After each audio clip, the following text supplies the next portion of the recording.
I remember being on that side of a lecture when you're supposed to have at least a definition of what you're talking about.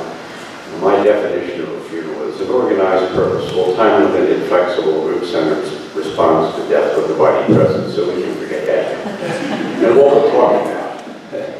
we'll talk about.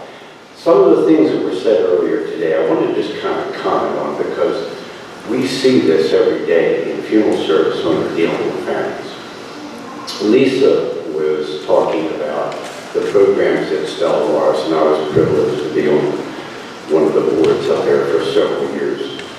And other people here who have talked about possibly changing statutes and everything in Maryland for assisted suicide. If you remember years and years ago, there was an organization called the Hemlock Society, and I think they probably just changed their name over the years. Well, hospice was the reaction to that whole concept. Hospice is it's a holistic approach to death. It involves the dying patient, the family, the physician, everyone. It brings back that sense of dignity and that sense of, in some way, of control, and that's very, very important. Elaine had just mentioned certain things there again, and it is very, very important because we also sometimes have to deal with families who have primary rights of responsibility, and basically it's almost the same statute that you see there. But it is very important that you have advanced medical records, durable power of attorneys, things such as that. I've been a funeral director now for 43 years, and I wanted to share with you some of the changes that I've seen in funeral service.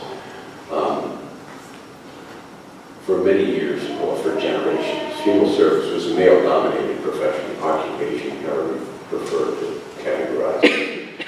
But we see more and more women coming into funeral service all the time as licensed individuals. They bring a perspective, I'm sorry guys, that we just don't bring. They are more detail-oriented, and they just bring a different perspective to funeral service that I think is important. We also see the absolute expectation on the part of families that we help them design a service that is meaningful. When I first came into funeral service years and years ago, we were order takers. Because everybody had one day visitation, you went to church and you buried. Well, there's change. There are just so many changes and choices and options that are available to families now. We'll talk about some of those as well. But personalization is very important. 120 years ago, the life expectancy of a male child was about 35. Now we're up into the 70s. 100 years ago, the majority of people died young. They died of infectious communicable diseases, and they died at home. Today, the majority of people who die are elderly. They die over an increasingly protracted period of time. They die of wasting illnesses, and they die away from their families. It's 100% change. And again, hospice and things such as that are reactions to this. But also what we see, another major change that I've seen in funeral service is the number of people who will come to a funeral home for an explanation of funeral service choices and options that are available to them before death even occurs. This may be with families who have a loved one in hospice care and they know that a death is imminent. They want to be able to have these plans made. Other families, because there is within the state of Maryland a Medicaid exclusion, what is referred to as irrevocable funeral trusting, where families can prepay for funeral services to be provided at some indeterminate time in the future. And if they make this prearrangement irrevocable, there is no 36-month look back, and those funds are not considered as an asset for Medicaid purposes. There is a Harvard psychiatrist by the name of Eric Linden, who studied the survivors of the Coconut Grove fire. Now, I don't think anybody in the room is old enough to remember the Coconut Grove fire. But years ago, there was a similar conflagration at a nightclub up in Kentucky, in Covington, Kentucky. Hundreds of people were killed. And Eric Linden found, he studied the survivors published called Symptomatology and Management of Acute Grief. He found out that there is a grief cycle that people go through. Are any of you familiar with Elizabeth Kubler-Ross and the stages of dying? Well, guess what Linden's grief cycle was? Denial, hostility, bargaining, negotiation, depression, and acceptance. But obviously coming from an entirely different perspective. Funeral directors didn't invent funerals. Man is a creature that has always disposed of his dead in ceremony.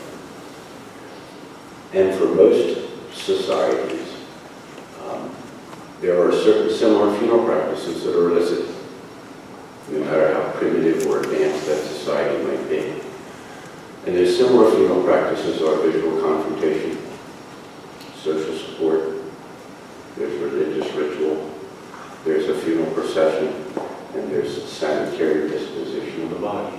Now, there are a lot of options and choices and variations in there, but those are really what people experience, and most families will have in the way of a structured post-death activity that we refer to as a funeral. And why do we do it? Well, there are societal, there are psychological, and there are religious implications to this post-death activity. Visual confrontation, fancy way of saying viewing the body. Most families, that will still take place. And while many people want to avoid the pain that loss brings, and many of them will attempt to do that by not viewing the body, those psychiatrists, sociologists will tell you that's an important first step in the proper resolution of grief. Seeing is believing. We have to accept death two different ways. We have to accept it intellectually first before we can accept it emotionally. And while there may be only 12 inches anatomically between your head and your heart, that can be a long trip to take. It can be a long trip to take. Social support. There was a book written years ago by Robert Fulton called Death and Identity. And he had a whole chapter in this book on social support. And we think of it as being friends coming and paying their respects before a funeral takes place, or those of the Jewish faith where they will sit Shiva and there's a period of social support follows the burial. But he talked in the book about the importance of social support. He said, just as joy shared is grief, joy shared is joy increased, grief shared is grief diminished. People need people.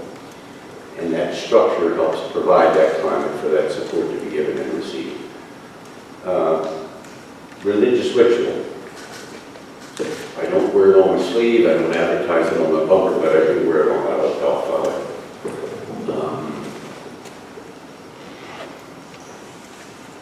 God gives us the ability to love the dearly and lose our loved ones to us. And when you lose someone, when you experience loss through death, what becomes more difficult for us to understand as people of faith is that God doesn't give us everything that we want, but He gives us everything that we need. And that's important to remember that one time. Personalization that I've talked about. We have families that bring in lacrosse sticks. They'll have the DVDs and the screens and the movie projectors. I've buried lacrosse sticks, golf balls, tennis balls, in caskets. But also the religious ritual that our church has allowed us over the last many years to be involved in establishing that liturgy. Because, if funerals and religion and everything else don't have meaning, when people just walk away from it. Families are allowed to participate in selecting hymns, readings. They can participate in doing readings. They can place the pall on the casket as we come in and out of church. These are all very important things. It gives some ownership back into a situation where we just don't feel like we just can't believe what happened. The denial that is often present, especially if the death of a son resulting in homicide or suicide. Funeral procession, for similar funeral practice. Nothing more than the early dignified way of transporting the deceased and the mourners from the place of the religious services to the place of final disposition. And final disposition. You know, like I said, I've been a funeral director for a long time. And there's nothing more graphically demonstrates to you that the physical relationship that you've had with that person is over is when you have to turn and walk away from that casket and grave. Societal, psychological, and religious components that structure post-death activity.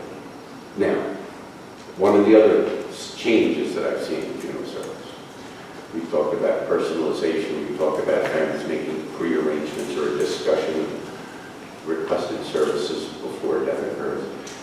Increasing number of families that are selecting cremation as a method of disposition. I think more and more people are beginning to realize that cremation is an option that's available just as burial or entombment, and you can have any type of service that you want preceding the cremation or following it. So those are the things that I see and changes. People don't, like I said earlier, people don't grieve because their faith is weak. They grieve because their love is strong. And the reason why we have funerals is not